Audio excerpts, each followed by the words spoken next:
Lord Hackers Entertainment. ¿Cómo inicia todo? Bueno, yo nazco en la maternidad San Lorenzo de los Minas, que hoy lamentablemente está llena de haitianos. Haití en este momento está pariendo el 38% en República Dominicana de todos los nacimientos, con una tendencia a crecer. Mis héroes eran Camaño, mis héroes eran José Martí. A veces no había para comer, pero había un libro disponible en la mesa. Fuiste un joven cuyos héroes eran Camaño, Sí. Lincoln. ¿Eso hace una diferencia a cuando tus héroes son Rochi, el Alfa y Chimbala? Yo imagino que sí. Y no quiero ser cruel. Para mí, de lo que se trata es de aportar. Yo crecí con esas ideas. Las ideas de que, bueno, mi hijo, para aportar hay que estudiar. Y el hombre que no estudia no es hombre. A mí me decían el filósofo. Pero me respetaban. Claro que sí. Yo nací en Los Minas. Tú lo sabes. Yo me crié en Villajuana. Pero mi papá y mi mamá también crearon una especie de burbuja alrededor de mi hermana y de mí, que impedía que esos incentivos de la calle formaran parte de mi cotidianidad. Al final, los valores de la calle, criándonos nuestros chicos, los valores de la familia siendo destruidos y hasta cuestionados por ideologías liberales de orden occidental. Mencionaste la plataforma de Santiago Matías. ¿En algún momento te sentiste fuera de lugar? Claro que sí, en muchos momentos. Aún al día de hoy, el término el gurú, yo no termino como de asumirlo. ¿La producción en algún momento, Ernesto, te pidió meterle al bloque? Ellos buscaban la forma.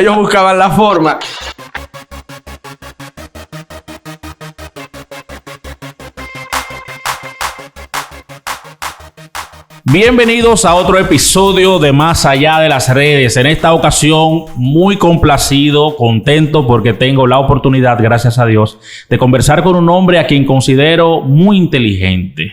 Es una persona que tiene una gran capacidad, analítico, conoce muy bien lo que sucede en la actualidad, porque además le ha tocado hablar de temas que quizás no tienen mucho que ver con su formación, pero que por cosas de la vida ha tenido, ¿verdad?, que conocer para poder comentar al respecto. Él es un economista, un hombre bien formado, viene de una familia con valores, con principios, y precisamente de eso vamos a hablar con él, porque como ustedes ya saben, es un compromiso mío y de este programa conocer a nuestros invitados más allá de lo que vemos en las redes sociales. Así que acomódense, porque hoy nos toca conocer la historia de Ernesto Jiménez. Bienvenido. Muchísimas gracias, Vladimir. Lord Hackers, ¿no? Así que te conocemos. Así me dicen. Qué gran privilegio, hermano. Gracias por la invitación. Sabes que te sigo y te respeto y admiro por lo que has conseguido haciendo buena comunicación y llevando historias que edifiquen a tus seguidores, dentro de los cuales yo me cuento también. Y bueno, ¿quién lo iba a decir? Me toca a mí ahora compartir este espacio contigo. Así Muchas mismo. gracias. Y yo contentísimo, Ernesto, de verdad, decirte que es recíproco todo eso. Te admiro mucho, sobre todo porque eres una persona que ha sabido navegar en ambientes que quizás no son los tuyos y no has perdido tu esencia. Y eso es difícil. He tratado al menos. No. Sigue siendo la misma persona y ecuánime, coherente, independientemente de que has estado incluso opinando en temas que yo sé que para ti no son de interés, pero te toca por trabajo, pero no pierdes lo que es Ernesto en el proceso. ¿Cómo lograr eso? Claro, porque es que si pierdo a Ernesto Jiménez en ese proceso, me pierdo a mí mismo. Y perdería las bases y los fundamentos que me hacen ser lo que soy. Eso viene de un compromiso, Vladimir, de un compromiso con mi papá, de un compromiso con los principios y valores que me enseñó mi papá, que me enseñó mi madre. Pero hablo más de mi padre porque como ya está en el cielo, siento que el compromiso trasciende ya hasta lo material. Y eso me aterriza mucho a mantenerme bien firme, bien fiel a esos ideales. Y cuando he sentido que me desvío un poquito, como que me autorreviso y vuelvo a mis orígenes, que vienen de mis principios. De ahí que hasta cierto punto, Vladimir, haya sido relativamente fácil, entre comillas, para mí, mantenerme fiel a mi propia esencia. Sí, y quizás porque esos valores, Ernesto, hacen que lo que tú buscas sea diferente a lo que busca la mayoría. Así es, muy diferente. Yo no sé lo que busca la mayoría. En esta época, en comunicación, viralidad, reconocimiento. Ah, no, por Dios, no. Y yo sé que para ti eso no es importante. No me interesa, para nada. Inclusive, lo siento como una cadena que puede atentar contra lo que uno quiere mostrar hacia una sociedad que necesita de buenos valores, que necesita de ideas distintas, inclusive que necesitan hasta que ciertos paradigmas que la gente considera es lo natural, inclusive hasta a nivel político, comentábamos fuera del aire algunas cositas, que ciertos paradigmas, Vladimir, sean destruidos, sean trastocados, y que empecemos a trillar otros senderos. Para mí, de lo que se trata es de aportar. de aportar a los mejores intereses de la sociedad. Yo me creí con esos ideales, inclusive en tiempos en que quizá los héroes de cualquier niño podía ser Batman, Superman, qué sé yo. Mis héroes eran Camaño, mis héroes eran José Martí, mis héroes eran Juan Bosch, Juan Pablo Duarte, los que construyeron senderos de bienestar a través de grandes luchas para los pueblos de la América Hispana y de otras naciones. Siempre he admirado mucho a Abraham Lincoln, entre muchos otros, Nelson Mandela, etcétera, etcétera, etcétera. Yo me crié en un ambiente, Vladimir, en donde lo que siempre primó fue el servicio a los demás, en donde se veía como algo malo el individualismo, que no necesariamente lo es. Exacto, sí. Pero en el ambiente en que me crié eso se veía como algo negativo. Tiene sus pros y sus contras, pero es lo que me fue forjando como el sujeto que la gente conoce y como un actor social que lo que busca es el bien para los demás. Fuiste un joven cuyos héroes eran Camaño, Sí. Lincoln. ¿Eso hace una diferencia a cuando tus héroes son Rochi, el Alfa y Chimbala? Yo imagino que sí. Y no quiero ser cruel, porque sí, yo escuchaba música popular también cuando era un chico. Te estoy hablando de que cuando yo era un niño de la edad de mi hijo Matías, 11 años tiene Matías, te estoy hablando de 1999.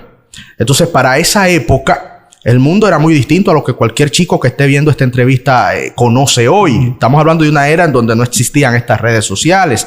En una era en donde para buscar ciertos documentos había que ir a la biblioteca. Exacto. Todavía el internet no tenía el desarrollo que tiene hoy. Y yo, que crecí en un hogar en donde se debatían muchas ideas políticas. Mi padre, Domingo Jiménez, un dirigente bochista, peledeísta. Hablo del bochismo porque cuando mi padre hacía política en los ideales de su juventud, Juan Bosch era una especie de utopía en ese momento. Y la educación y la formación era fundamental para la actividad política. No estaba tan deteriorada a nivel ideológico como lo está hoy. Entonces, yo crecí con esas ideas. Las ideas de que, bueno, mi hijo, para aportar hay que estudiar. Y el hombre que no estudia no es hombre. Así de radical. Y bueno, decía el mismo, recuerdo ahora, Máximo Gómez decía, bueno, el hombre, para ser hombre, necesita conocimiento. Sí. Viene de ahí. Sí. Entonces, yo crecí en ese tipo de hogar. Pero, ¿qué pasa? Que Juan Bosch tenía algo que quizá otros políticos no tenían. Y era el componente moral. Juan Bosch era el que hablaba de que la política sin una base moral es una fuerza destructora. Sí. Juan Bosch creía que no era suficiente con tener conocimientos. No, es que el conocimiento debía tener una lógica y la lógica era hacer el bien. Y si tú le retirabas esa partecita moral, el conocimiento era hasta peligroso. Ética, ¿no? Eso es un principio ético. Yo asumí ese principio. Y mi papá era muy estricto con eso. Y yo me enorgullezco de que le brindé esa satisfacción a mi padre, de que el hijo que él crió siguió esos preceptos. Entonces, yo decía, ok, me voy por el camino de la educación. ¿Para qué? Para servirle a los demás. ¿Para qué? Para hacer el bien. ¿Para qué? Para dejar un legado a la posteridad. Esa era también otra gran ambición, que quizá aún la conservo. Que cuando mi plano existencial termine, la gente recuerde cosas positivas de mí. Tengo esa gran ambición, tengo esa vanidad. Es una vanidad. Pero ¿qué pasa, Vladimir? Que con el paso del tiempo, uno empieza a chocar con la realidad. Uno empieza a ver que quizá los otros amiguitos no tienen esos mismos intereses.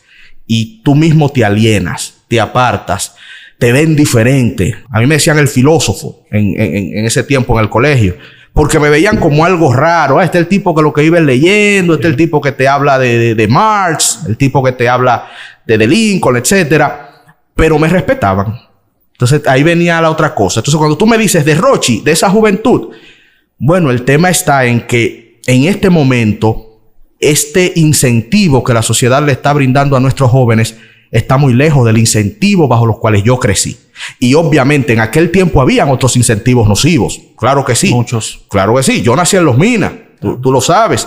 Yo me crié en Villajuana. Pero mi papá y mi mamá también crearon una especie de burbuja alrededor de mi hermana y de mí, que impedía que esos incentivos de la calle formaran parte de mi cotidianidad. Y en esa burbuja, los incentivos que en mi casa se forjaron eran los que te acabo de contar. Esos grandes hombres, esas grandes mujeres que crearon inclusive hasta la nacionalidad dominicana. Esos eran la gente a admirar. No había espacio para otra cosa en ese entramado de mi hogar. La diferencia, entonces, infiero, la hizo la familia. El contexto familiar, así es, que es algo de lo que muchos adolecen hoy día, precisamente por la dinámica social que vivimos en la República Dominicana. Sí. Esos hombres de esa época pensaban muy distinto a cómo piensan los hombres que hacen política hoy día. Así es. Y esos valores ellos lo llevaban al pie de la letra en sus vidas, pero además se encargaban de transmitirlo a sus generaciones. Así es. Esa para mí fue la gran diferencia de la generación de la que tú vienes y la que eres parte, a la generación que está creciendo o que ya creció, que tienen 25, 26 años. Sí, y lo has aterrizado muy bien y te lo agradezco, porque quizá me fui un poquito lejos.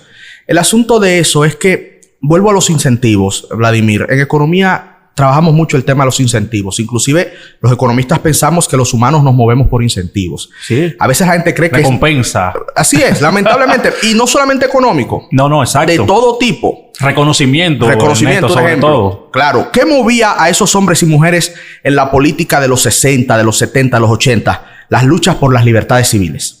Era otro contexto. Un contexto en donde una persona no podía decir libremente lo que piensa. Entonces, había un tejido social muy fuerte que decía, espérate, muchacho, muchacha, dominicano, dominicana, tú tienes que trabajar para que mañana tus hijos tengan libertad. Era un incentivo muy fuerte para asumir la política como el medio de conseguir derechos, de conseguir ganancias que no necesariamente son económicas, pero que tienen que ver con las leyes, con las libertades, con la democracia, y a partir de ahí entonces construir prosperidad. Los chicos de hoy no tienen esos incentivos ya. Al contrario, vivimos en un tipo de libertad que muchos hablan de libertinaje. Yo digo que es una libertad desprovista de moralidad. De ahí viene el grave problema. Por eso yo insistía con el tema del elemento moral, que lo tiene también la política.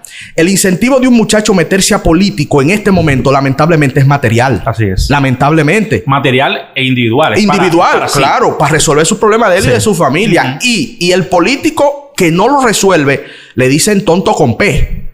Lo cuestionan de manera fea. Hasta la presión a veces para la corrupción, la presión más fuerte, viene de dentro de la familia en muchas ocasiones.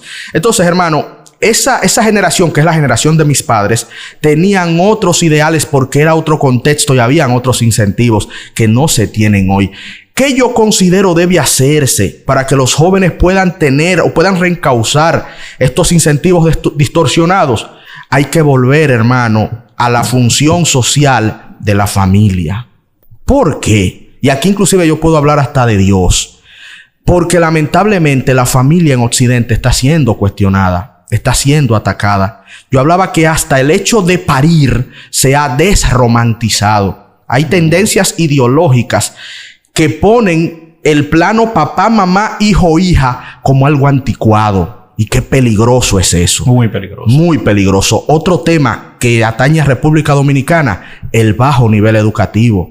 Nuestros chicos no ven en los estudios como un medio lícito para salir de sus condiciones de pobreza material. No lo están viendo. ¿Qué es lo que están viendo? Ahí viene el Rochi. Ahí viene el influencer del barrio. Ahí viene hasta el capo del barrio. No sé si esa palabra se puede decir. Sí.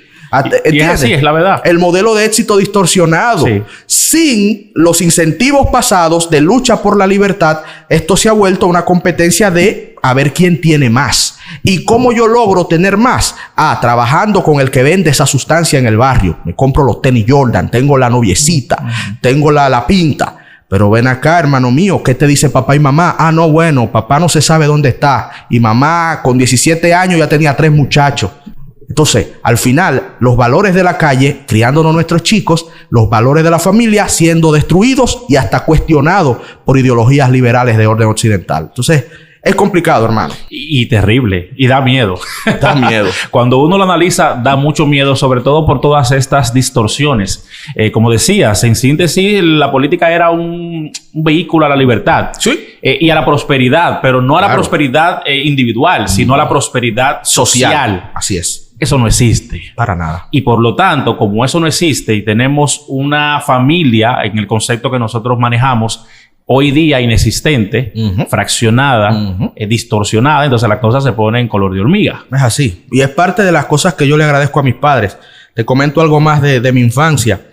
Mi papá amaba con locura a mi abuelo, a su padre, Baudilio Jiménez Chachá. ¿Qué pasa? Hay una anécdota de Chachá que ayuda mucho a entender el valor de la familia y cómo se creó esa burbuja que, a pesar de que nos criamos en el barrio, los valores más malsanos del barrio no penetraron al crecimiento en mi familia. Mi abuelo una vez llegó a decir, en un problema que tenía con mi abuela, que él seguía en esa casa, luego de un problema terrible, porque si él se iba de la casa, corría el peligro de que sus hijos se desviaran del camino correcto. Hasta ese punto llegó la concepción de la familia de mi abuelo. Gracias a Dios, mi abuelo murió junto a mi abuela en su casa. Mi padre tenía una percepción parecida de la paternidad, de esa paternidad responsable en torno a criar hijos e hijas de bien para la sociedad, con valores que sean los más ajustados a lo que todos hemos considerado durante miles de años como bueno y correcto. Ayudar a los demás, hacer el bien. Si no te puede hacer un mal, por lo menos nos quedamos empate. No te hago daño. Si no te puedo hacer un bien, perdón, no te hago un daño. Cosas como esas, el servicio. Mi papá repetía mucho la frase de Juan Bosch de que quien no vive para servir, no sirve para vivir. Eso era casi un mantra en mi casa. Siempre que yo podía servirte, aunque sea abriéndote la puerta, yo lo hacía. Siempre que tú me pasabas algo, un vaso de agua, yo te decía muchas gracias, por favor. Cosas elementales que se están perdiendo también. El respeto a la mujer, el respeto a la dama, que como lo que es, no un ser débil, no, un ser sublime. Por el solo hecho empezando de la dignidad humana y por el otro hecho de que es la que da vida a la humanidad. De ahí sale la vida. Entonces, todas esas cosas, hermano, vienen desde mi abuelo, Chachá. Mi papá lo siguió y yo ahora intento con mi esposa Jessica Escolástico enseñarle esos mismos valores a mi hijo Matías. Lamentablemente, no son los valores que están en este momento primando en nuestra sociedad. Porque hay otro tema, Vladimir. No sé si has tenido oportunidad de hablarlo acá en este espacio. La doble moral terrible y la hipocresía terrible de nuestro país es un asunto que da ganas de llorar. Porque hasta gente que habla como yo, cuando salen de estas cámaras y llegan a sus casas, actúan de manera muy distinta a lo que predican. Totalmente. Yo conozco, no diré el nombre, un comunicador que respeto por su trayectoria profesional, que hablando de lo malo que es pegarle a la mujer, en su casa le pegaba a su esposa. Te digo de un caso que yo conozco porque ¿verdad? De primera mano. Pero eso abunda, querido amigo. Entonces, tenemos las dos cosas. Valores distorsionados que vemos en nuestros barrios y en nuestros campos. Incentivos terribles para nuestros chicos que no están siendo controlados ni por la familia ni por el Estado. Y encima de eso, una clase política, social y empresarial sumamente corrupta e hipócrita, que hasta los que hablan de este tipo de valores correctos no los practican en su ámbito privado. Totalmente. Yo quiero que hablemos de tu infancia, de ese proceso de desarrollo, cómo se da, los Minas deben hacer. Sí.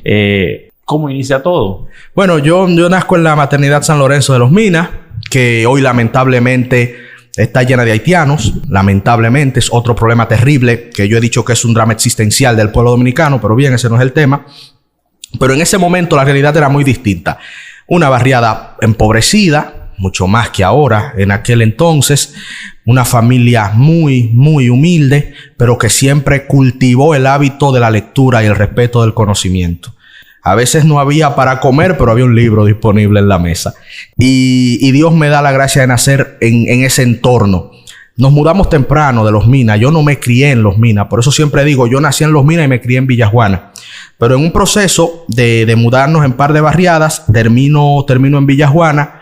Y bueno, allí, ¿cómo fui creciendo? Lo que te decía anteriormente. Un padre y una madre que con miles avatares intentaban mantenerse juntos. Criar dos chicos, mi hermana Violeta y mi caso Ernesto Jiménez, en ciertos valores que era lo que ellos consideraban lo correcto. Respeto al estudio, caridad, creencia y fe en Dios siempre. No tan como yo lo asumo ahora, pero siempre la fe en Dios estuvo presente en mi hogar. Servicio a los demás. Buscar la bondad y buscar a veces más que el conocimiento y la inteligencia terrenal, buscar también la sabiduría, que es un principio que emana de la fe en Yahvé, en Dios nuestro Señor. Entonces, en ese entorno tuve la oportunidad de crecer en una burbuja y te lo digo, Vladimir, de verdad, yo crecí en una burbuja. Yo no tuve las influencias que muchos de mis amiguitos tuvieron, para bien o para mal, pero sí me permitió construir un ser social que hoy yo creo puede ser de provecho. Sí, así es. ¿Dónde estudiaste? En varios colegios. Empecé en Los Minas. En ese tiempo se llamaba Mis Primeros Pasos. Luego estaba en la Charles de Gaulle, el Colegio Moraica. Más adelante vuelvo a mis primeros pasos, que luego se llaman Mis Pasos de Luz, allá en la María de Arana, en Los Minas Viejos. Luego paso a la Academia La Trinitaria, ahí en Sánchez La Fe, en torno a Villajuana, en Sánchez La Fe. Y bueno, y ahí termino mis estudios secundarios. La Academia La Trinitaria tenía algo interesante, Vladimir, y es que es una institución regida por evangélicos, por cristianos, gente de fe en Dios, y ahí también pude seguir cultivando mi fe desde una perspectiva evangélica, pero al final es el mensaje de salvación de Jesucristo, y eso también contribuyó a mi formación. ¿Siempre fuiste un joven aplicado? ¿Te gustaba realmente leer, cultivarte? ¿O era un tema inicialmente quizás de quiero hacer lo que papi dice, aunque no me guste? ¿En algún momento fue así? Empezó así. Sí, empezó así.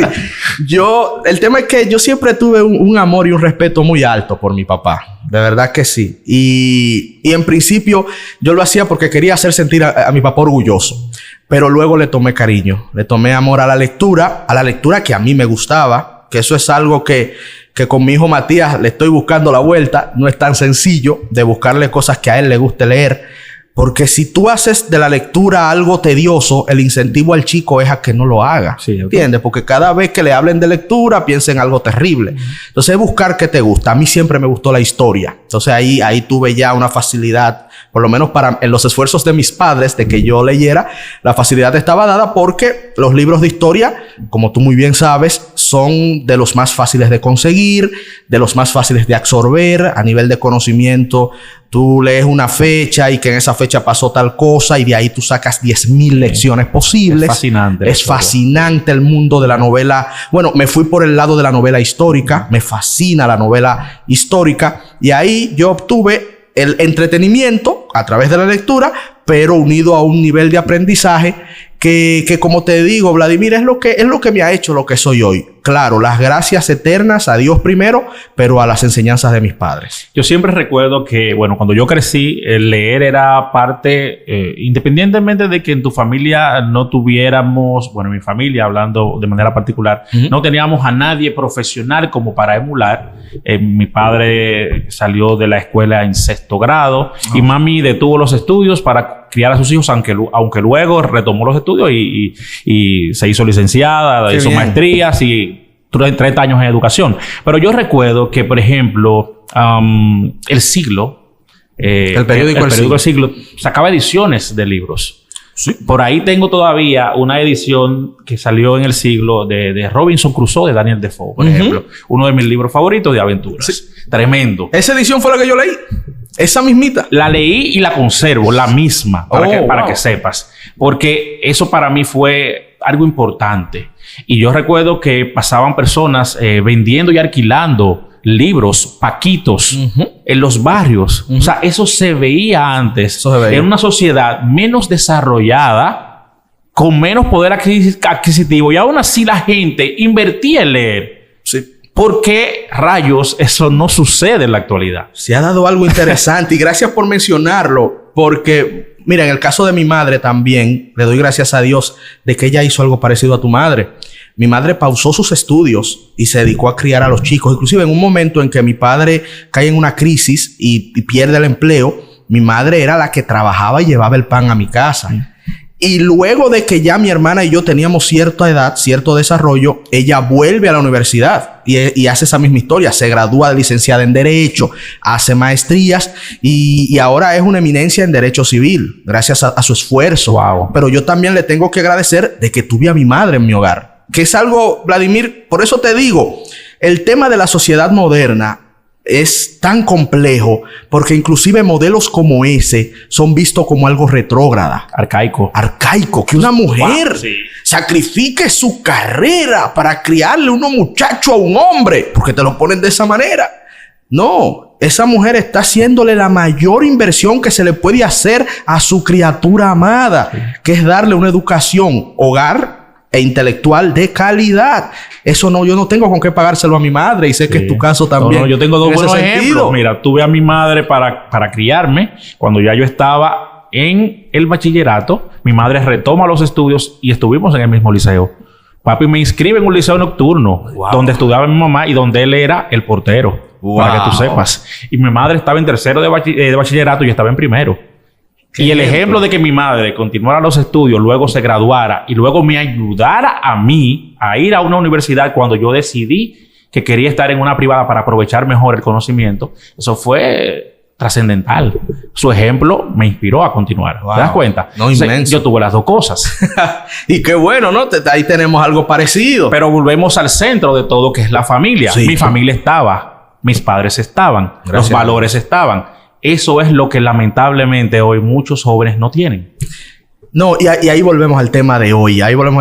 Por ejemplo, eso que comentas sobre el siglo y esos libros. Yo recuerdo, ahí leí yo Los Miserables de Víctor Hugo.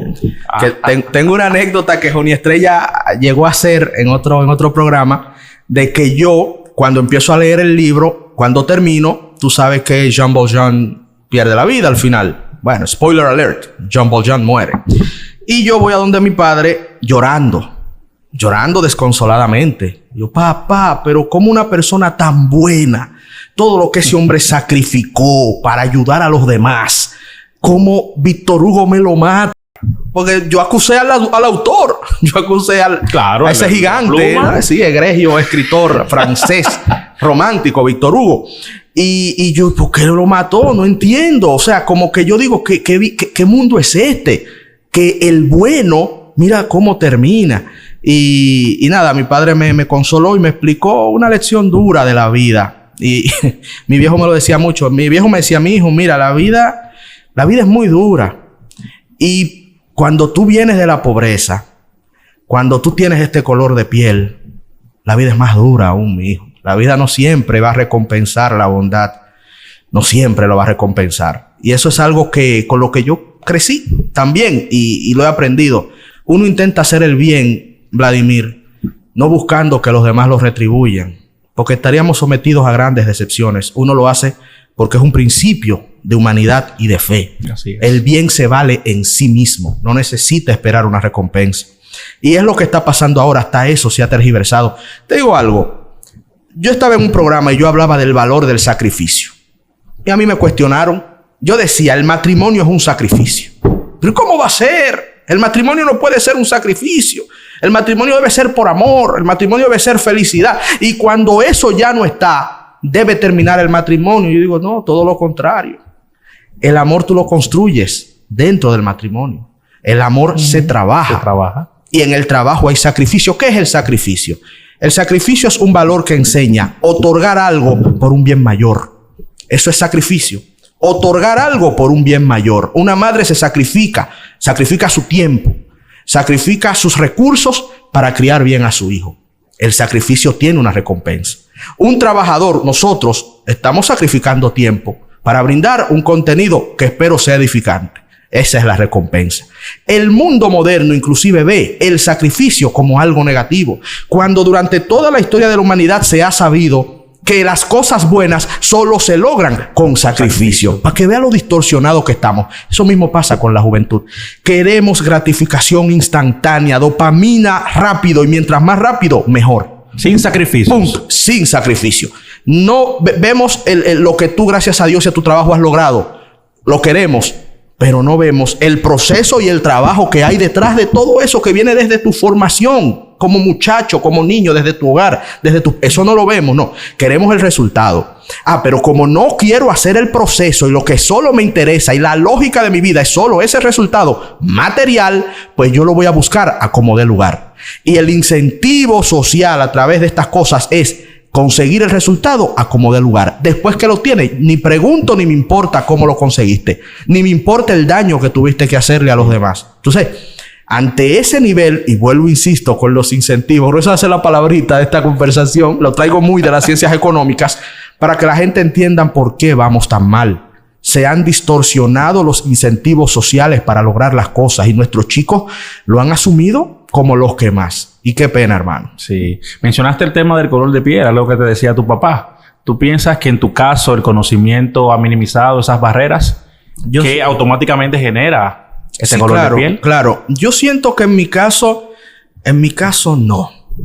No. Por una razón sencilla. Me tocó otra era. Te digo algo. El doctor José Francisco Peña Gómez no llegó a ser presidente por su origen.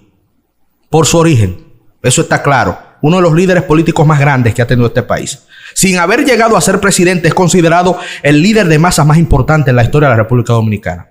Reconocido a nivel internacional por la socialdemocracia europea y mundial. Hubo un momento que la figura más importante de República Dominicana no era el presidente, era el doctor José Francisco Peña Gómez. Ahora bien, le tocó una era en donde no lo dejaron pasar. Probablemente ese doctor José Francisco Peña Gómez, con todo ese talento, todo ese carisma, todos esos conocimientos, en esta era hubiese logrado la presidencia. Probablemente. Tú sabes que no tiene categoría histórica el que hubiese sido. Sí, claro que pero no. Estamos, ¿verdad?, especulando un poquito. Bueno, a mí me tocó, gracias a Dios, otra era que a la que le tocó mi papá. Los niveles de discriminación son menores. Lo son. Y yo siempre he hablado que aquí, más que discriminación pura y dura por temas raciales, aquí la discriminación es económica. Lo que mucha gente dice, no, lo que no hay es racismo, es clasismo. Sí, hay discriminación racial, pero es ínfima ante la discriminación social y económica. Entonces, gracias a Dios, como me crié en esa burbuja, tuve una educación medianamente aceptable, me han tocado ciertos estratos sociales que sí te ponen tu stop, porque tampoco no hagamos los tontos. Claro. Hay stops, Sí. y uno los ve. Pero no ha sido óbice para lograr las cosas positivas que yo me he propuesto. Eso tengo que ser sincero contigo. Pero de que han habido stops, Vladimir, y yo sé que tú también los has vivido, pero te repito otra vez, muchos de esos stops vienen del origen. Vienen de mi origen. Probablemente si hubiésemos nacido, como ya hay chicos de color de piel de nosotros que están naciendo en clases altas de este país, exacto, no hubiésemos tenido los pares y los red flags que nos han puesto. Sí. Tiene más que ver con el origen y con la condición socioeconómica. ¿Dónde vives? ¿De dónde vienes? Exacto. Tu familia. Tiene más que ver con abolengo. Eso es lo más importante importante para ese tipo de personas que hace la diferencia. Exacto. Porque siguen existiendo diferencias. Sí, claro. Y son evidentes muchas veces. Lo que yo siento personalmente por mi experiencia es que en mi caso no ha sido algo traumático. Nunca. Ni en el mío. Tú sabes, tengo que ser sincero con eso. Aunque reconozco que hay personas que sí la han tenido más difícil. Sí. Y yo hablo mucho de la era. Evidentemente la era cambió, pero aún hoy yo sé de casos y modelos de éxito que sí te pueden contar que han tenido más barreras. Gracias a Dios no ha sido mi situación. Tremendo. Ernesto, ¿qué significó tu papá para ti? Cuando hablas de tu padre, es inevitable notar que tus ojos te brillan, que hay un recuerdo que es mucho más que bonito, es muy significativo. Es una persona que te marcó profundamente y que sigue de alguna manera delineando las cosas que haces. Sí, es así. ¿Qué significado tiene él para ti? No, mi padre es el hombre que yo más he amado en mi vida. Mi mejor amigo, mi mentor. Un hombre que yo recuerdo con el más absoluto amor, respeto y afecto y valoración. El tema con mi padre es que él construyó en mí un ser humano para bien. Y espero en Dios estar siempre a la altura de ese ideal. Y yo siempre hice todo lo posible para hacerlo sentir orgulloso de mí y de mi historia. Y creo que lo conseguí. Entonces, ahora que él me ve desde el cielo, espero que la misericordia de Dios se extienda hasta ahí. Yo creo que tengo ese compromiso que te decía a principios de esta conversación de mantener en alto ese legado. Mi viejo, para mí, es el político, hablando en lo profesional, más honesto que yo he conocido en este país. Un asunto... Yo creo que no hay un político ya como mi papá. Inclusive tanta honestidad y tantos principios le evitaron lograr más cosas, diría yo. Murió joven, tenía 57 años cuando el cáncer se lo llevó de esta tierra. Pero aún así, lo que él logró en base a esos valores, llegar a ser el líder sindical más importante de este país, presidente de la unión de sindicalistas más grandes cuando había sindicalismo. Pues eso se ha deteriorado muchísimo. Sí. Lo que él representó como regidor. Llegó un momento en que la palabra regidor en este país era sinónimo de Domingo Jiménez. El único regidor que funcionó. Y bueno, y haber llegado también a las posiciones más altas en el PLD y en la Fuerza del Pueblo sin corromperse.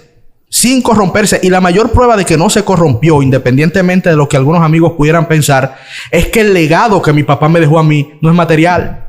Mi papá no me dejó dinero. Mi papá me dejó un legado de dignidad, de educación y de respeto. y lo he podido ver cuando el presidente de la República fue al funeral y las cosas que me dijo de mi papá, presidente Luis Abinader, pero así también el expresidente Leonel Fernández, así también toda la clase política, grandes empresarios, que me hablaron ¿de qué? De la honestidad de mi padre. Eso es algo que yo llevo, Vladimir, como un emblema de mucho orgullo y de mucha dignidad. ¿Te pone presión de alguna manera? Sí, un poquito.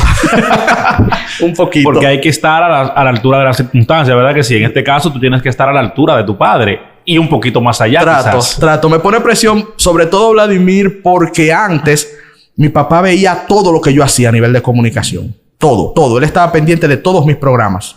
Más allá de que era un hombre muy ocupado también y también comunicador, en su etapa final de vida mi papá trabajó comunicación profesional y era muy buen comunicador. No sé si lo llegaste a ver, claro que sí, comunicando. Claro. Mi viejo siempre estaba pendiente de lo que yo hacía y entonces la presión que yo sentía se desvanecía en el mismo momento que me sentaba a hablar con él. Él me decía, mijo, mira, mejor aquí, esto estuvo muy bien, qué palo, qué bien, excelente. Ahora ya yo no tengo eso. Solo me queda la guía de las ideas. Sí. Y ahora muchas veces yo mismo me cuestiono y digo, wow, hice esto. ¿Lo hice bien? ¿Qué diría mi papá? Tengo ahora este tema, no como presión, Vladimir, quizá esa no sea la palabra. Yo diría que compromiso. Yo tengo un compromiso con mantener esos ideales. Y a veces me queda la duda, no te lo niego, de preguntarme qué diría el viejo. Bueno, sobre todo en el ambiente laboral en el que yo me estaba desempeñando, en la plataforma de Santiago Matías, tú sabes que habían temas que yo te lo digo sinceramente, me quedaba pensando después que pasaba el lío, y miércoles, ¿qué diría el viejo? ¿Qué diría? Lo hice bien, debí reaccionar de tal manera. Pero es un gran compromiso, pero un compromiso muy bonito. De verdad, muy bonito, porque te repito, Vladimir, las enseñanzas de mis padres, de los dos, yo siento que me la inyectaron. Yo siento que está en el ADN. Siento que es parte de mi naturaleza. Yo no sé hasta qué punto fue un gran ejemplo de crianza o hasta qué punto es que yo nací con esta tendencia de ser como soy o una combinación de las dos cosas. Creo que es una combinación de las dos cosas. Traemos algo de fábrica y evidentemente que el contexto en el que crecemos y nos criamos hace la otra parte. Definitivamente. Sí. Mencionaste la plataforma de Santiago Matías. ¿En algún momento te sentiste fuera de lugar sentado en el programa? Claro que sí. En muchos momentos. El tema es que yo siempre, y hasta lo hablé con Santiago. Bueno, y te digo algo que creo que nunca lo había dicho para el amigo o la amiga que le puede interesar. Cuando Santiago me ofrece entrar a la plataforma, ya mi padre estaba enfermo en la ciudad de Nueva York de cáncer. Yo llamé a mi papá y le pedí permiso. Porque yo tenía mis cuestionantes. Yo voy a entrar a una plataforma de muchos escándalos, de mucha farándula. Era lo que yo pensaba. Quizá un prejuicio, vamos a decirle así. Y mi padre me dijo que sí, que era una gran oportunidad. Que sí, que aceptara sin pensarlo. Y yo, bueno, tengo el visto bueno del hombre que más respeto en la vida. Vamos a darle con todo. Bueno, hermano mío, en el caso mío, el darle con todo no es meterle al bloque en el sentido tradicional. ¿Qué era en mi caso? Bueno, llevar mis conocimientos, mi forma de ser, mi concepto de dignidad y de respeto. Yo se lo dije a Santiago, inclusive en una conversación. Yo recuerdo, yo le digo, Santiago, yo no soy de bailar, yo no soy de hacer chistes, yo vengo a analizar. Y Santiago me dice, bueno, pues justamente para eso te estamos contratando. Entonces, cuando estamos ahí, hermano, se daban situaciones de vez en cuando que no se compaginaban con mi escala de valores. Y yo lo que hacía, a veces lo lograba, a veces no, era llevar lo que se podía ver como algo negativo y buscarle una enseñanza y buscarle un mensaje que edificara. Y creo que en muchas ocasiones se logró hasta el punto tal, querido amigo, que me permites este breve testimonio. Sí, claro. La semana pasada creo que fue en el supermercado, un supermercado, me encuentro una persona y me dice, Ernesto, tú me salvaste la vida. Y yo, ¿cómo que? O sea, me han dicho muchas cosas, pero salvar la vida. ¿Cómo yo te voy a salvar la vida a ti? Yo lo que trabajo es economía y comunicación. No, hermano. En un programa de la plataforma de Santiago, tú hiciste una historia de un hombre que se quitó la vida porque debía 15,000 pesos. Debía una cantidad pequeña de dinero. Y tú diste unas herramientas para superar eso. Que yo, que estaba deprimido por una deuda y que había pensado en quitarme, cuando te escuché, dije, espérate, pero hay una salida. Y si lo dice este profesional que yo veo con cierto nivel de admiración, es porque hay una salida. Y me llevé de ti y pude salir. Y yo te debo la vida a ti. Tremendo. Cuando ese señor me dijo eso, Vladimir, yo sentí que justificó mi existencia. Sí. Justificó mi vida. Y dije, caramba, mire el bien que se puede hacer desde un lugar que hay personas que consideran, y creo que erróneamente, se estaba haciendo mal. También hay mucho de prejuicio, Vladimir, con el tema de la plataforma de Santiago. Hay mucho contenido de calidad. Hay muchos muy buenos profesionales que trabajan allí. Y el tiempo que a mí me tocó estar allá, yo creo que hicimos un trabajo importante a favor de la ciudadanía, con mensajes de mucho valor y de mucha calidad. Así es. Tú eras, en mi opinión, un ente diferenciador ahí también para aportar precisamente eso, educación y hacer un balance. Pero en algún momento sentiste la necesidad de salirte de la cabina porque un tema no era de tu interés o porque sencillamente entendías que no debías estar ahí. Sí, lo llegué a sentir, pero nunca lo hice por mi propio concepto de la responsabilidad. Yo respeto a muchos comunicadores y llegué a hablarlo con compañeros de trabajo de que hay comunicadores que piensan, me gustaría saber tu opinión ahí también, de que si aquí llega una persona que para ti es, aquí llega el enemigo de Dios, aquí llega Luzbel, es el enemigo de mi Señor, el enemigo de Dios, lo más malo sobre la tierra, pues yo me paro y me voy. A mí no me enseñaron a hacer comunicación así. Yo soy un comunicador empírico, no lo estudié en la universidad. Okay. Estudié locución en el Otto Rivera, eso sí, me gradué de locutor, pero no soy periodista. Bueno, lo que a mí me enseñó de comunicación lo aprendí también de mi padre, que aprendió de la escuela de Juan Bosch, de las mejores a nivel de periodismo en esa época. Mi padre me enseñó que puede llegar el enemigo de Yahvé y yo le voy a hacer la entrevista. Sí, total. Y aunque yo no esté de acuerdo con él, yo lo voy a respetar y le voy a dar la oportunidad de que exprese sus ideas. Y cuando se acabe la entrevista, le doy la mano, gracias por haber venido a esta entrevista y continuamos. Ese es el tipo de comunicación que a mí me enseñaron. Y obviamente, dar mi opinión, dar mi parecer de lo que yo considero es lo correcto. Hay comunicadores que no lo ven así. Bueno, en la plataforma de Santiago hubo ocasiones en donde se dijeron cosas que iban muy en contra de lo que yo considero correcto y hasta sano para nuestra sociedad. Y yo me quedé ahí.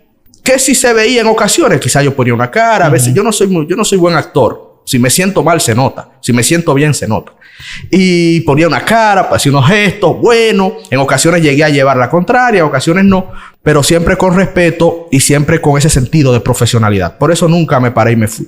Pero ganas no faltaron.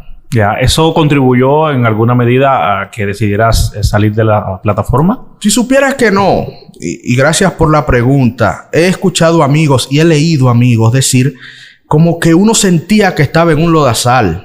Nada que ver. Estábamos en la mejor plataforma de comunicación digital que tiene este país. Claro, la más influyente totalmente. Sin lugar a dudas. Sí, claro. Y con estándares técnicos altísimos. Entonces, si yo tengo la oportunidad de estar ante los micrófonos en la plataforma de más llegada a nivel técnico, quizás hasta la más avanzada, yo lo voy a aprovechar para hacer el bien.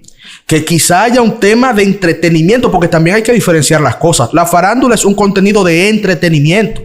Que siempre que no salga, que no se escape a ciertos cánones mínimos de respeto, oye, es un contenido lícito, un contenido que a mucha gente le da dopamina, ¿verdad? A mucha gente le hace sentir bien. La vida está muy dura, la cosa está muy cara, hay mucha inflación. Yo llego a mi casa, escucho este chisme de que fulana dijo esto o lo otro. Si no se sale de ciertos cánones mínimos de respeto, es válido, es lícito. Y a mí me tocó participar de eso. Yo no lo condeno, hermano. Ese no es el tema.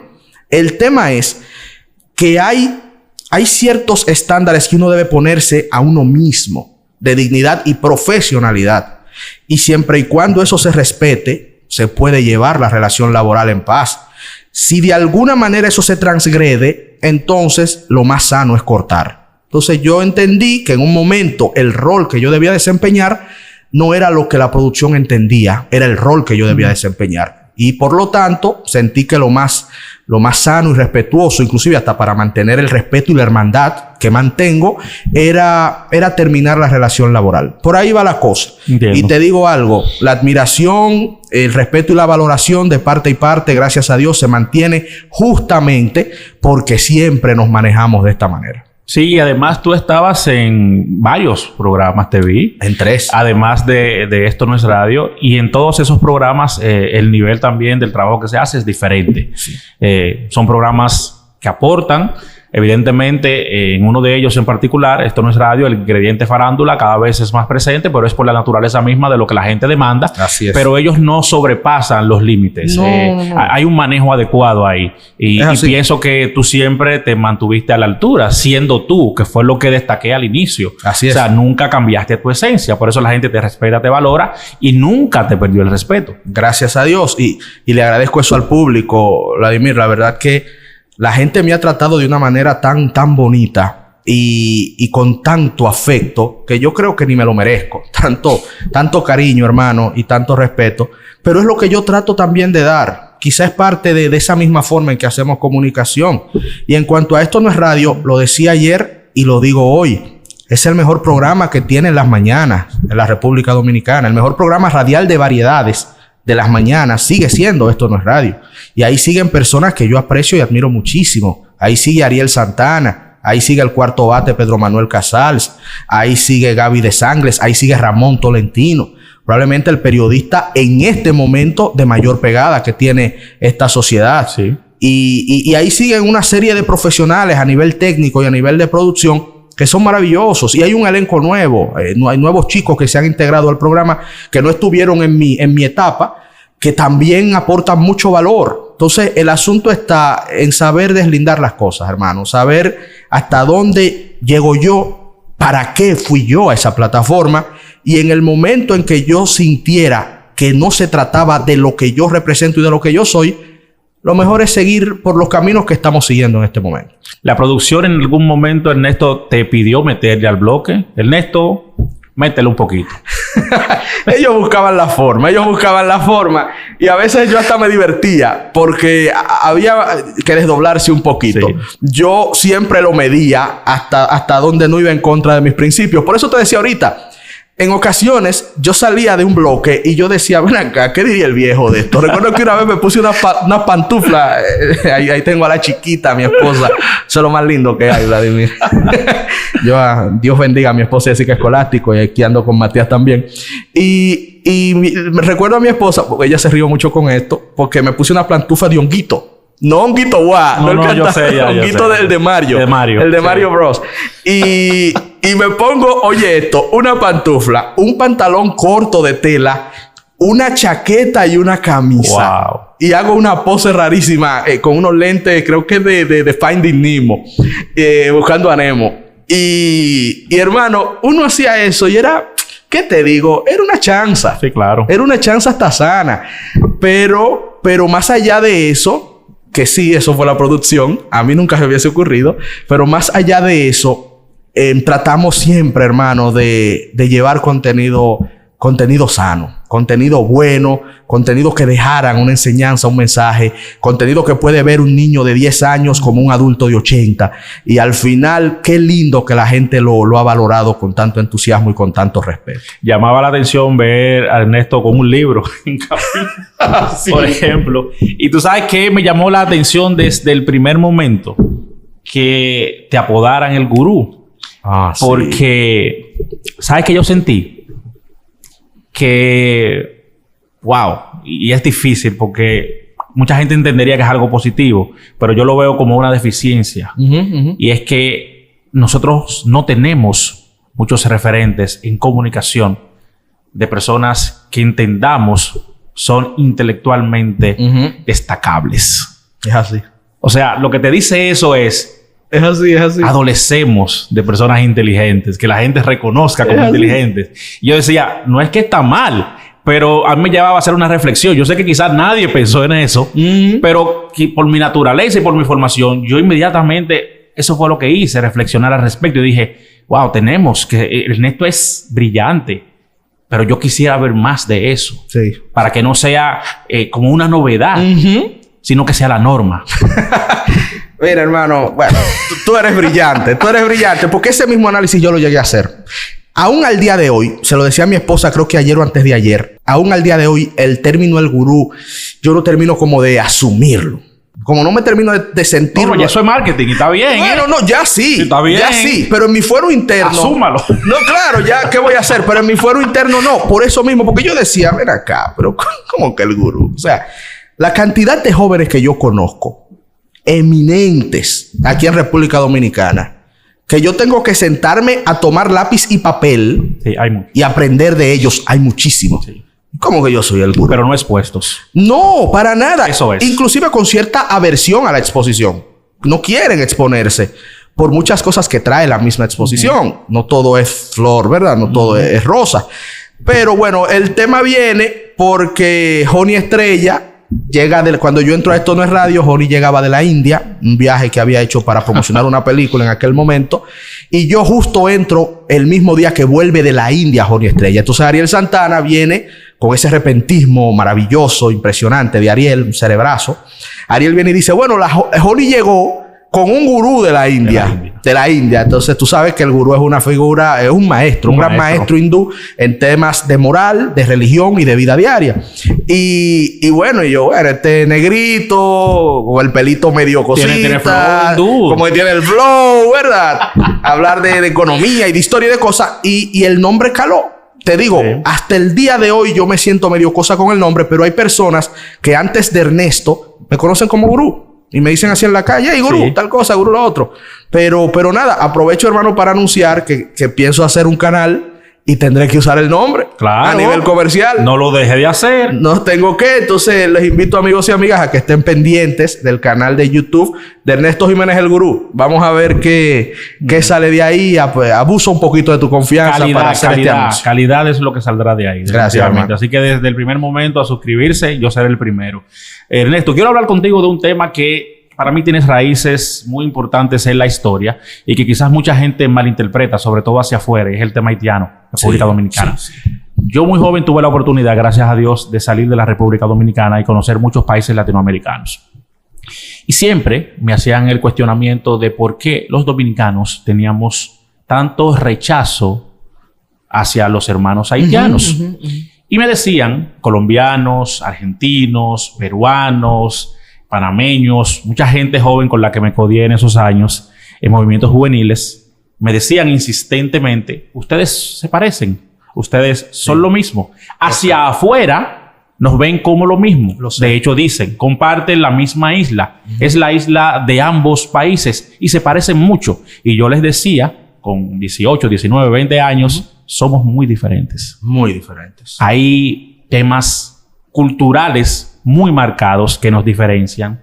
Hay temas históricos que justifican de alguna manera la relación tan compleja que tenemos. Y quizás eso ustedes no lo entienden. La República Dominicana se independiza de Haití en un momento en la historia y eso marcó un antes y un después. Y les decía, amigos de Colombia, de Venezuela, similar a lo que pasó en algún momento por acá. Le decía a los amigos de Perú y de Chile, similar a lo que pasó en algún momento por acá. Entonces, ¿qué piensas tú sobre todo esto? Realmente hablamos ahorita de racismo y todo eso. Mucha gente dice, son racistas los dominicanos porque rechazan a los haitianos. Para mí no es un tema que tiene que ver con racismo.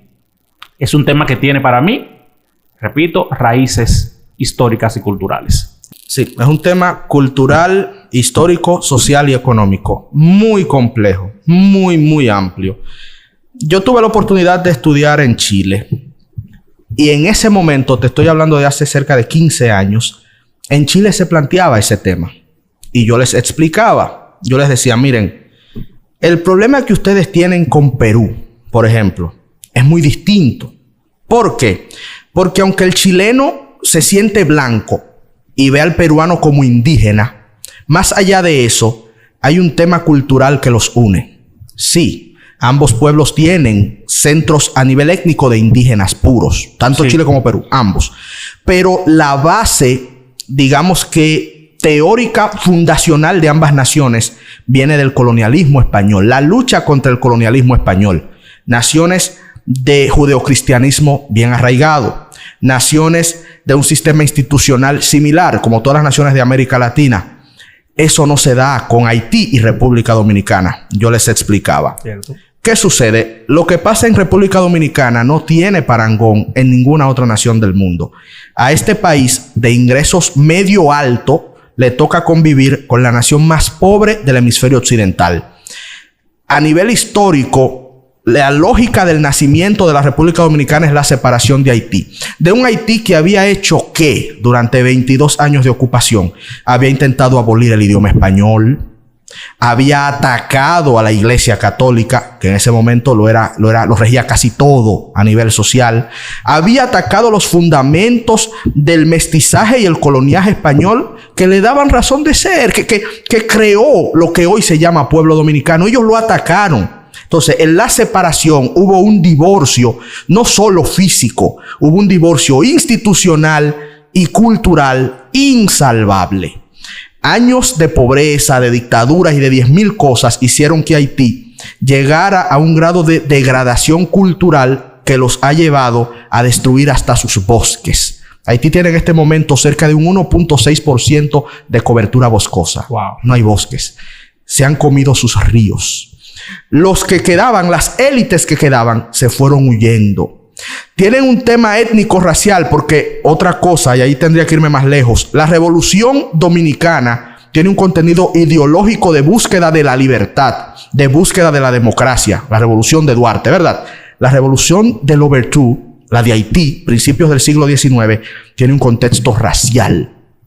Los negros haitianos odiaban a los mulatos.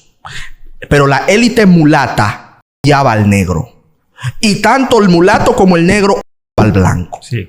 Y en su revolución, a mansalva a todo lo que fuera blanco. Una parte tuvo que salir. Y después se quedaron los negros y los mulatos matados.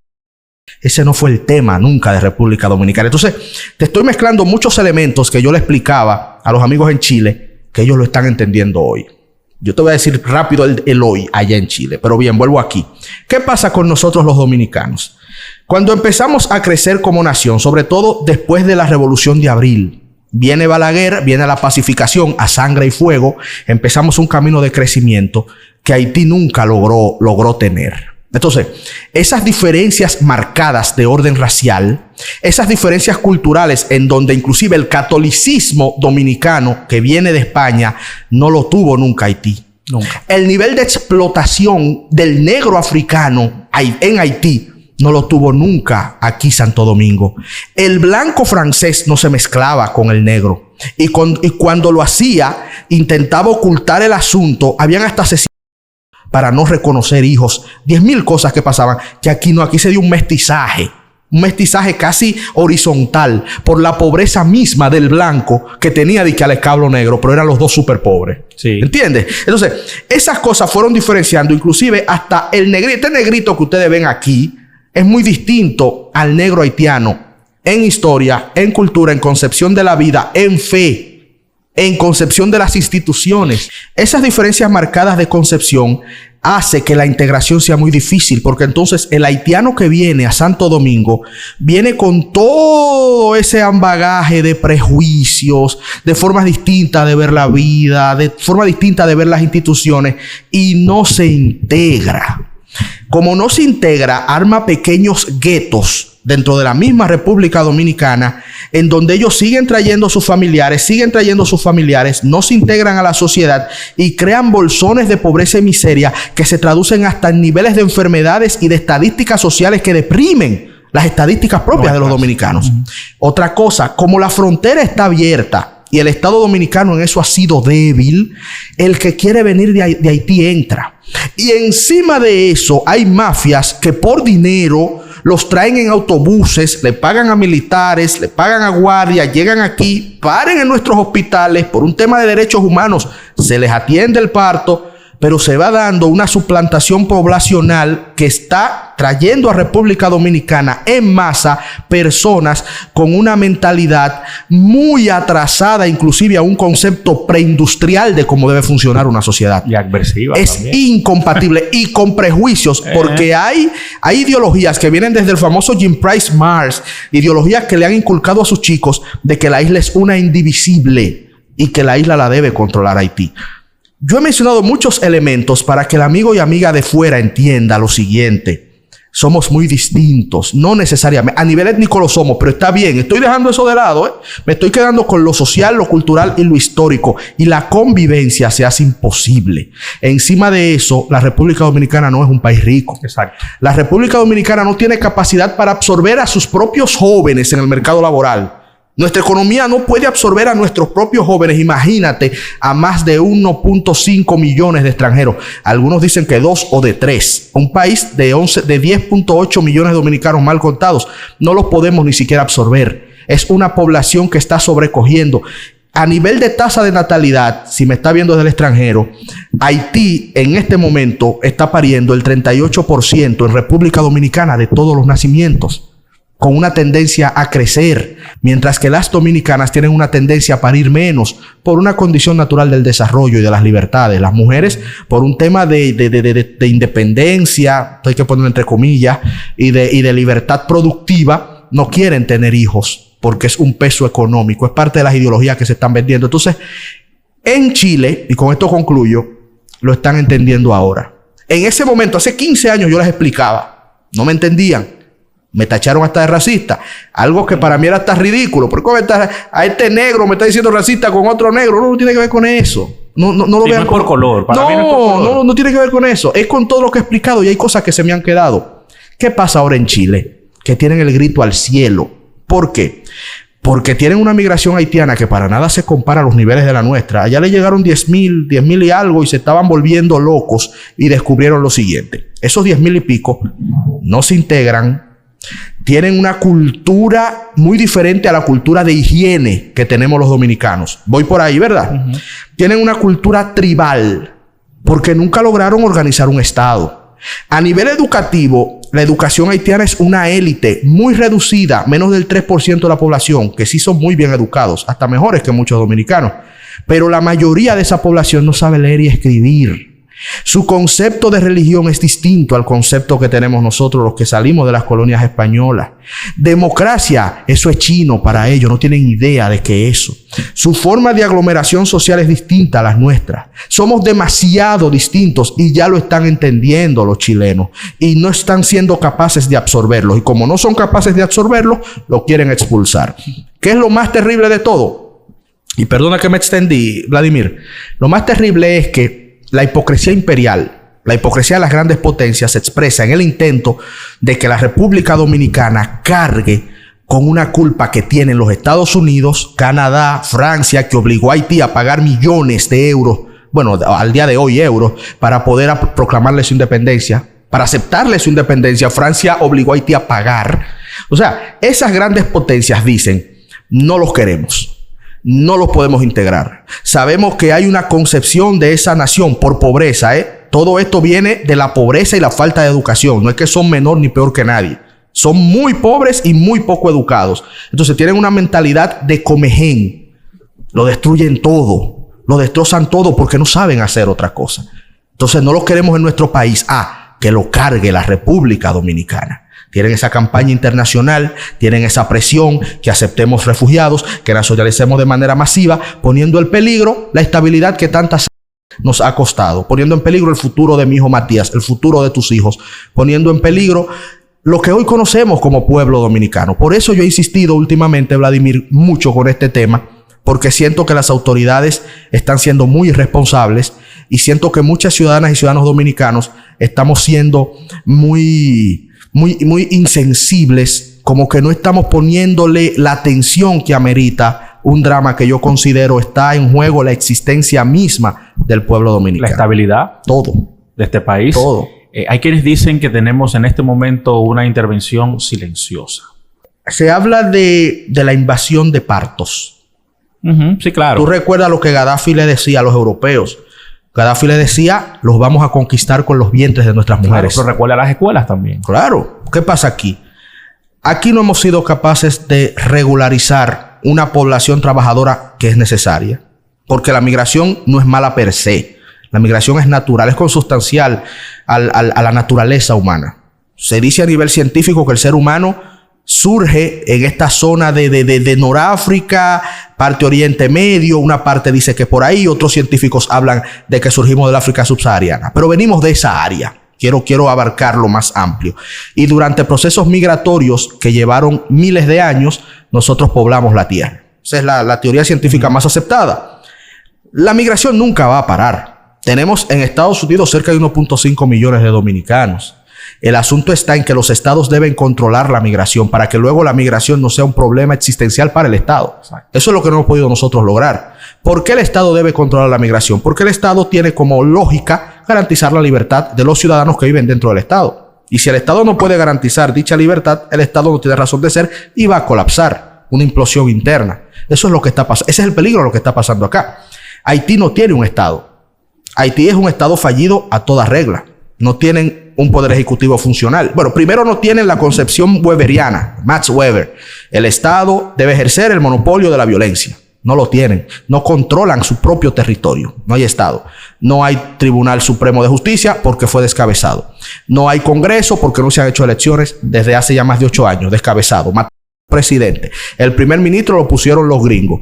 Tienen 1000 kenianos que ya hay datos de que están viniendo a beber romo del lado dominicano y a hacer cosas y hasta llegar a acuerdos con las mismas mafias haitianas que son los que controlan y con lo cual hasta el mismo Estado tiene que llegar a acuerdos y entendimientos para poder operar en su propio territorio. Un asunto terrible. No hay educación. Más del 80% de la población en la pobreza. Comen hasta galletas de tierra. Wow. Comen hasta cualquier animalito, como un gato, lo que sea. Porque, líder, hay hambre. Es un hambre brutal. Bueno, esta mañana yo leía que la FAO, la Organización para la Alimentación y la Agricultura, decía que en Haití está el peligro en este momento de que 800,000 personas mueran de hambre si no se hace algo rápido. Es una pobreza espantosa.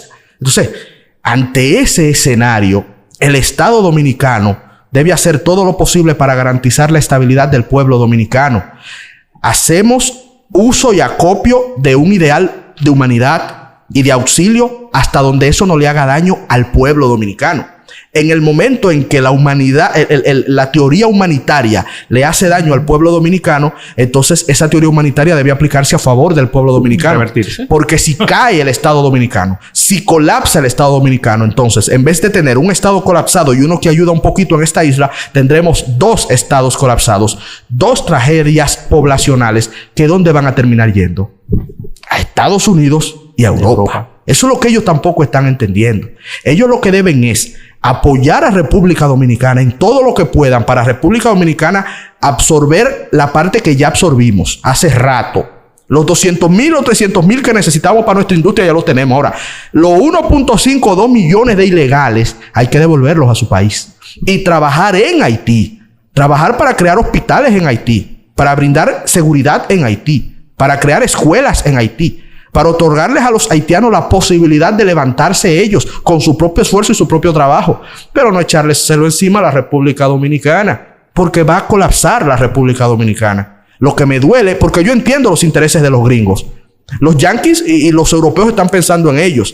Lo que a mí me duele es que las autoridades dominicanas no están cumpliendo con preservar los intereses del pueblo dominicano. Por eso estoy tan crítico, Vladimir, con este tema. Es un tema serio, además muy de que los europeos y los gringos no están asumiendo su responsabilidad. Para nada. Ellos explotaron ese país. Claro que lo explotaron, líder, lo saquearon.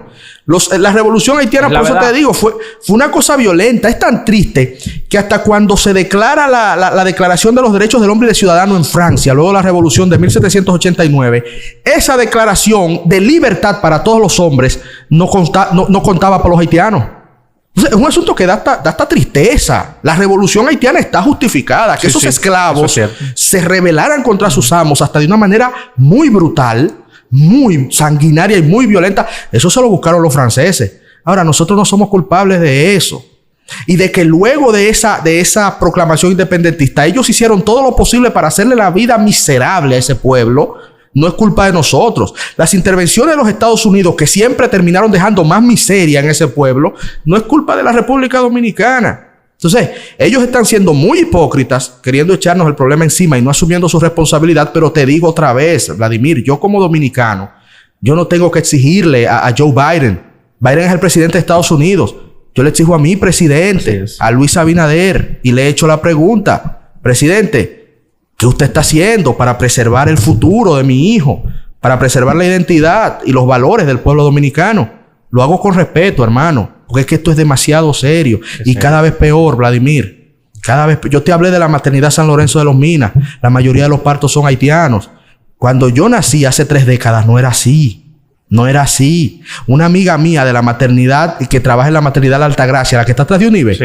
me decía que de cada 10, vio 8 haitianos de los nacimientos. No lo dudo. No lo dudes. Cuando yo busqué los datos, en el 2021, el 58% de los nacimientos en esa maternidad eran de haitianos. 2021. Pero yo me fui más para atrás. En el 2018 era de un 30%. Tú ves, o sea, viene creciendo a un ritmo. Y como ellos están tan sumidos en la pobreza, en la violencia, en la miseria, esa gente pasando hambre, su lucecita, su resquicio de poder obtener algo de libertad es lamentablemente la República Dominicana. Entonces, hermanos, si no tomamos medida ahora, mira, muy pronto, te lo digo, muy pronto va a ser tarde. Muy pronto, ¿eh? No diga cuando Matías sea un hombre mayor. Muy pronto va a ser tarde. Por eso es que necesitamos políticos que no estén preocupados por enriquecerse, sino por el bienestar social de la República Dominicana. Ahí está el sistema. Ese es el problema. Es y es un difícil. tema, wow, de que podemos Eso es durar... para otro programa. Sí, 10 años hablando. Ernesto, muchísimas gracias. Muchísimas gracias a ti, Wow. hermano. Yo quiero volver a hacer el llamado a la gente para que estén pendientes. ¿Cuándo vas a abrir el canal? ¿Ya está abierto? Por favor, he venido comprando cámaras, he hecho una cosita, chequeo tus videos, aprendo de amigos como tú, que repito, son un gran ejemplo de que se puede lograr grandes cosas haciendo buena comunicación. Quiero darte nueva vez este reconocimiento. Y sí, les invito a que más tardar un par de semanas. Ok. Más tardar un par de semanas. Pero ya está encima el canal. O sea, está... No lo he querido todavía abrir. Ok. Porque aún estoy armando un set, pero una dale, cosita. para que la gente vaya suscribiéndose. Eso es inteligente. Claro que No, sí, tú eres hermano. el maestro en Usted- esto. Usted lo pone en el aire, la gente va a estar pendiente, se van suscribiendo y ya cuando tengas los contenidos listos ya tienes una Bueno, comunidad. Pero me pueden ir buscando en YouTube. Si escriben Ernesto Jiménez el Gurú, les va a salir. Ah, bueno. Les va, porque O sea, el canal está ahí ya. Por ahí va. No, por ahí va. Ok. Por ahí va el nombre. Bueno, pero llegue a su casa y eso es fácil. Solamente el correo y váyase a YouTube y abre una cuenta. Bueno, Y pues déjela ahí está la invitación. Claro, para que la gente se suscriba. Yo sé que será contenido de calidad.